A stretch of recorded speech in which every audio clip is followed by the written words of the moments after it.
यह भविष्य के मानव रोबोट युद्ध की झलक है। एक और न्यूरॉन्स से नियंत्रित यांत्रिक कवच वाले मानव है, तो दूसरी ओर आत्म जागरूक कार्यात्मक रोबोट जो घरेलू उपकरणों से लेकर विशाल उपकरणों तक सभी युद्ध की हत्यारा मशीनें बन गए हैं। यह 2025 की इलेक्ट्रिक फैंटेसी किंगडम फिल्म है।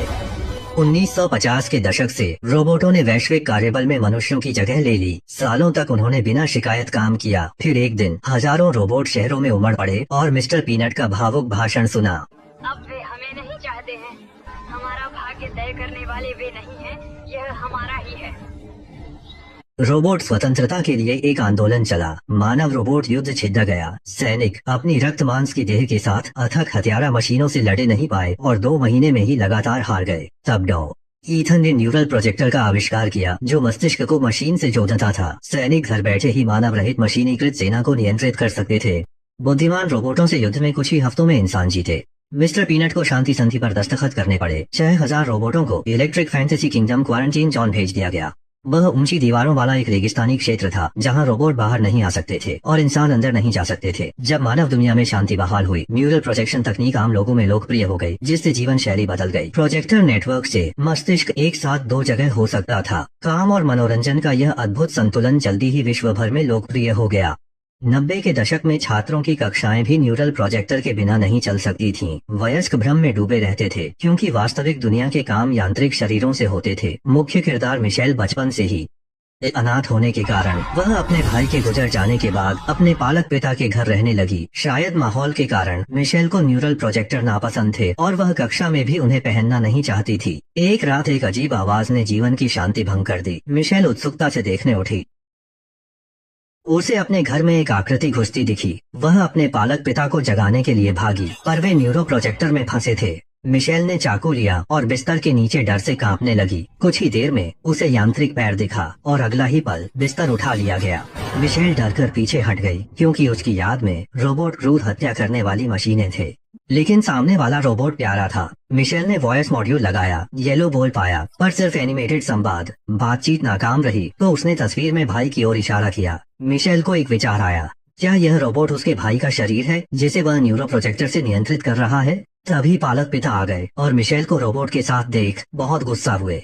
एक बुद्धिमान रोबोट रखना गंभीर अपराध था। पालक पिता मिशेल को डांटने लगे, पर रोबोट ने उसे बचाया, जिससे मिशेल को सालों बाद गर्माहट मिली। कई बार भिड़ने के बाद पिता को एहसास हुआ कि वे उसे नहीं हरा सकते। जब वे पुलिस को बुलाने वाले थे तो मिशेल ने उन्हें बेहोश कर दिया। वह यहाँ नहीं रह सकता था, इसीलिए रोबोट के साथ रात भर भागा। कुछ घंटों बाद वे एक रोबोट युद्ध स्मारक क्षेत्र में पहुंचे, जहां रोबोट के अवशेष इतिहास की क्रूरता बता रहे थे।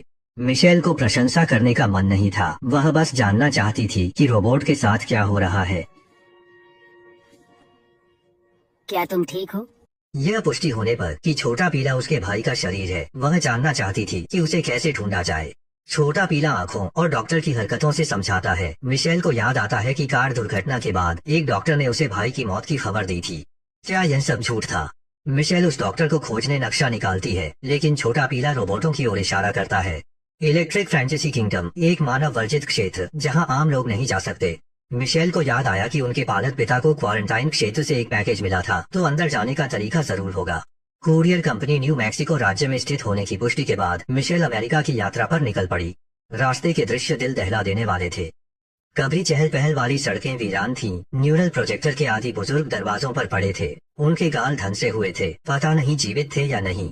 उसी रात उन्हें वह कुरियर कंपनी मिली। वे कुरियर के इंतजार में छिपे थे जब उन्होंने उसे एक न्यूरल रोबोट से सौदा करते देखा। स्टार लॉर्ड नाम का कुरियर बड़ी मुश्किल से आइसोलेशन जोन से कुछ लाया था, एक पिस्तौल, पर खरीदार उसे धोखा देना चाहता था। स्टार लॉर्ड शांत रहा और डिब्बे से बिजली की किरण निकली। पता चला कि उसका एक इंटेलिजेंट रोबोट साथी था। मिशेल ने आवाज नहीं की और चुपके से कुरियर वैन में घुस गया। लेकिन उसे यह नहीं पता था कि फ्राइड चिकन अंकल द्वारा नियंत्रित मशीन उसके ठिकानों का पता लगा रही थी। इसे छोटी एज दें तो मिशेल की योजना सफल थी। अगली सुबह कुरियर वैन आइसोलेशन जोन के बाहरी इलाके में पहुंची।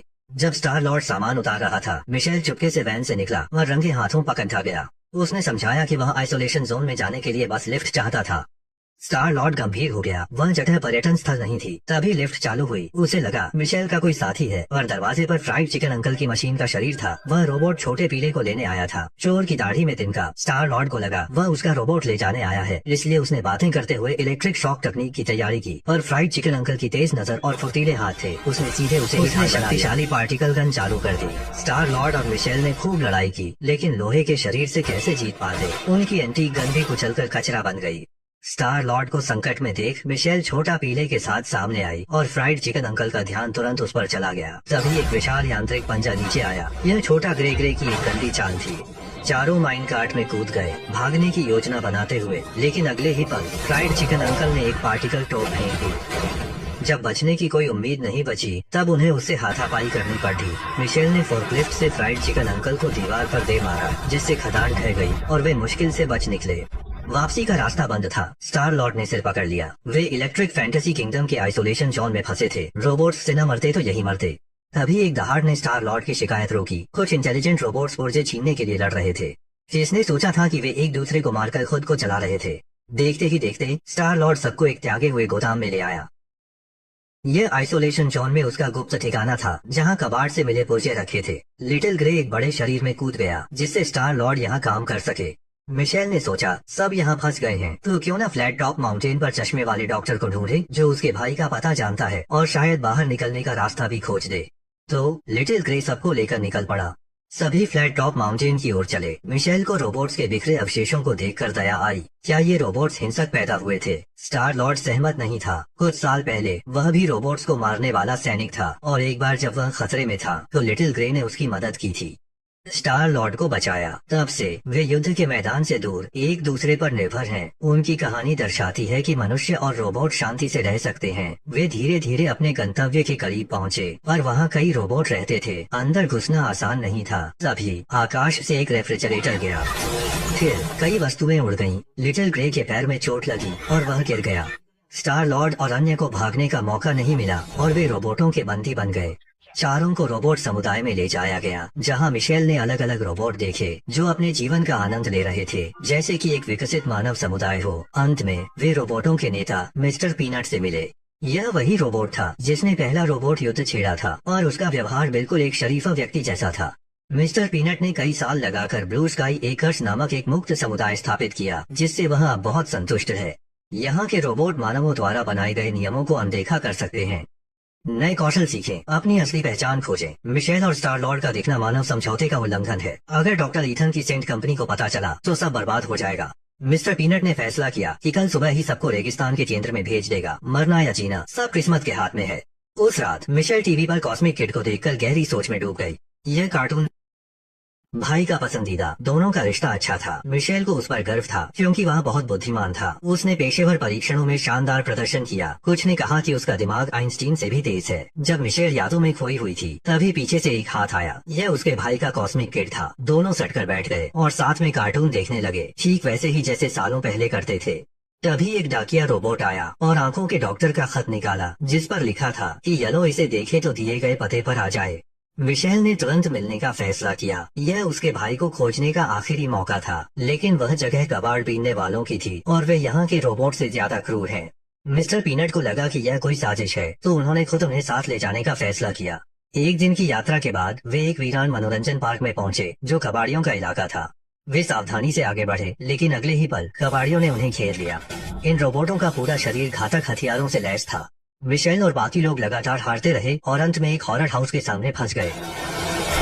अचानक तेज संगीत बजा। कबाड़ी ने विरोध किया। सब हक्के बक्के रह गए। पैर फिसलने से वे अंधेरी भूमिगत सुरंग में जा गिरे। उन्हें पता नहीं था कि सामने खड़ा व्यक्ति वही नेत्र चिकित्सक है जिसकी वे तलाश में भटक रहे थे। छोटा पीला खुद आगे आया और अपना हाथ से लिखा पत्र निकाला। नेत्र चिकित्सक ने धुंधली आंखों से कहा, आखिरकार मैंने तुम्हारा इंतजार कर ही लिया। फिर कुछ अनकही बातें बताई। उस वक्त मानव गुट युद्ध हार रहा था। डॉक्टर एथन न्यूरो प्रोजेक्टर का उपयोग करना चाहते थे, पर कंप्यूटिंग शक्ति कम होने से मुख्य युद्ध क्षेत्र में इसका उपयोग नहीं हो सका। तभी कार दुर्घटना से कोमा में गए मिशेल के भाई पर सबकी नजर पड़ी। उसके दिमाग में विशाल न्यूरल नेटवर्क को संभालने के असाधारण गुण थे। मानवता के लिए आंखों के डॉक्टर ने मिशेल के भाई को डॉक्टर एथन को दिया, कहा कि वह मर गया है। जल्द ही सेंट्री कंपनी का न्यूरल प्रोजेक्टर लॉन्च हुआ। हालांकि कुछ महीनों बाद डॉक्टर ने देखा मिशेल का भाई जाग गया। पश्चाताप से उसने डॉक्टर एथन से लड़के को आजाद करने की विनती की। मना करने पर डॉक्टर ने लड़के और बाहरी नेटवर्क के बीच एक छोटा सा कनेक्शन बनाया, जिससे एक छोटा पीला रोबोट अस्तित्व में आया। सजा से बचने आंखों का डॉक्टर चुपके से इस एकांत स्थान में छिप गया। यह सुनकर मिशेल ने तय किया उसे हर हाल में अपने भाई को बचाना है। लेकिन अगले ही पल फ्राइड चिकन ट्री द्वारा नियंत्रित मशीन अचानक आ गई। मिस्टर पीनट ने आगे बढ़कर उस पीछा न छोड़ने वाले दुश्मन को उलझा लिया। जब वे जमीन से बाहर आए तो सेंट्री कंपनी की यांत्रिक सेना आसमान से उतर आई और वे इन हत्यारे रोबोटों से सीधे लड़ नहीं सकते थे, इसलिए गुरिल्ला युद्ध करना पड़ा। Mister peanut fried chicken tree का मुकाबला नहीं कर सके और मिशेल भी घेराबंदी में फंस गई थी। आंखों के डॉक्टर ने दोनों को बचाने के लिए खुद को प्रकट कर दिया। उनके पास शांति समझौता था। मानव नियंत्रित इकाइयां गैर यांत्रिक जीवन को चोट नहीं पहुंचा सकती थीं। फ्राइड चिकन अंकल उसे छोड़ना चाहते थे, लेकिन डॉक्टर एथन ने नियमों का उल्लंघन किया और चश्मे वाले डॉक्टर को गोली मार दी, जिससे वे क्रोधित हो गए। मिशेल भी नहीं बच पाई। छोटा पीला को यांत्रिक इकाई ले जा रही थी, उसकी जान खतरे में थी। सौभाग्य से फ्राइड चिकन अंकल ने मिशेल को समय पर मदद की, को घर भेजा। जब mister peanut blue sky plaza लौटे तो वह खंडहर हो चुका था। हर जगह रोबोट के अवशेष बिखरे थे और बहुत कम साथी बचे थे। छोटा पीला को सेंटर ग्रुप मुख्यालय ले जाया गया था। डॉक्टर एथन मशीन के न्यूरॉन्स को असली मालिक को लौटाने की सोच रहा था, क्योंकि न्यूरल प्रोजेक्टर कमजोर पड़ रहा था। मिशेल अपने भाई को बचाने की बात कर रही थी। रोबोट ने चेताया, न्यूरल प्रोजेक्टर उसके भाई के दिमाग से चलते हैं, कनेक्शन टूटा तो कोई मानव मशीन काम नहीं करेगी। मिशेल को परवाह नहीं थी, वह अपने भाई को और यातना नहीं देना चाहती थी। मिस्टर पीनट को भी डॉक्टर एथन के क्रूर तरीके समझ आ गए और वह जान गया कि शांति छिपने से नहीं मिलेगी। उसने डॉक्टर एथन से लड़ने के लिए मिहिर से हाथ मिलाया। सेंट ग्रुप मुख्यालय में एक कर्मचारी ने गलियारे में एक कार को उड़ते देखा। रोबोट सेना कंपनी के बाहर पहुंच चुकी थी। छोटा ग्रे एक विशालकाय कवच सूट में बैठा था, बिना झिझक लग्जरी कारें फेंक रहा था। डॉक्टर एथन शांत रहे, यांत्रिक गार्ड तैनात करने का आदेश दिया। वे न्यूरल प्रोजेक्टर से दूर से नियंत्रित थे, चपलता और रक्षा में बेहतरीन थे। छोटे ग्रे का विशाल कवच सूट आत्मघाती हमलों का सामना नहीं कर सका। जब स्टार लॉर्ड संकट में पड़ा, एक बड़े हाथ ने गार्ड को कुचल दिया। किसी ने नहीं सोचा था कि छोटे ग्रे के कवच सूट के नीचे एक और परत थी। मिस्टर पीनट भी बुद्धिमान रोबोट के साथ लड़ने आ गए। उनके लड़ने के तरीके विविध थे, पर वे यांत्रिक गार्ड को मार गिराते थे। डॉक्टर एथन ने यह देख अपना अंतिम हथियार इस्तेमाल किया। उनका यांत्रिक शरीर 10 गुना बड़ा था और भारी गोलाबारी से लैस था। रोबोट पराजित हो गए। Mister peanut fried chicken uncle से दोबारा मिलते हैं, जो पूछते हैं, तुम्हारे इतने साथी मरे, फिर भी क्यों लड़ रहे हो? मिस्टर पीनट कहते हैं, आजादी के लिए कुछ भी जायज है।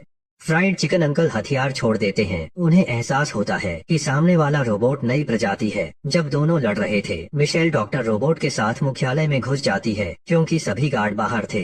अंदर की सुरक्षा बहुत कमजोर थी। डॉक्टर रोबोट की दहाड़ से कर्मचारी भाग गए। मिशेल कोमा में पड़े अपने भाई से मिली। डॉक्टर रोबोट की मदद से दोनों नेटवर्क से जुड़ सकते थे, तो मिशेल ने न्यूरल हेलमेट पहना।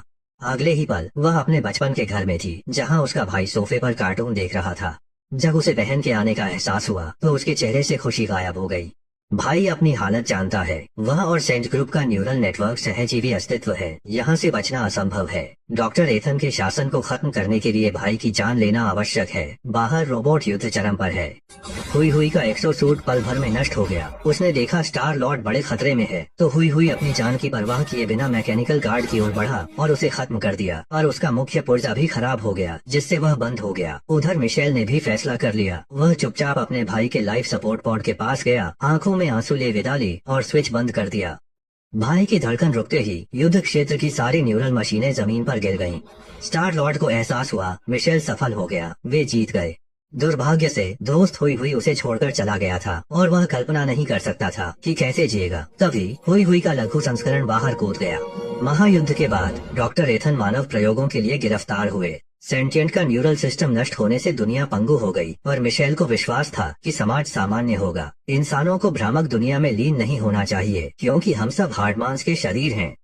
एक दूसरे से जुड़कर ही आप वास्तविक दुनिया महसूस कर सकते हैं। इलेक्ट्रिक फैंटेसी किंगडम में सभी वास्तविक हैं, कभी भी शामिल हो सकते हैं। उसे नहीं पता था कि जब लिटिल येलो को कबाड़ खाने भेजा गया तो प्रतिबिंब में उसका कांपता हुआ साया दिखा। यह इलेक्ट्रिक फैंटेसी किंगडम की पूरी सामग्री है। पसंद करने वाले जुड़े रहे। अगले एपिसोड में मिलते हैं।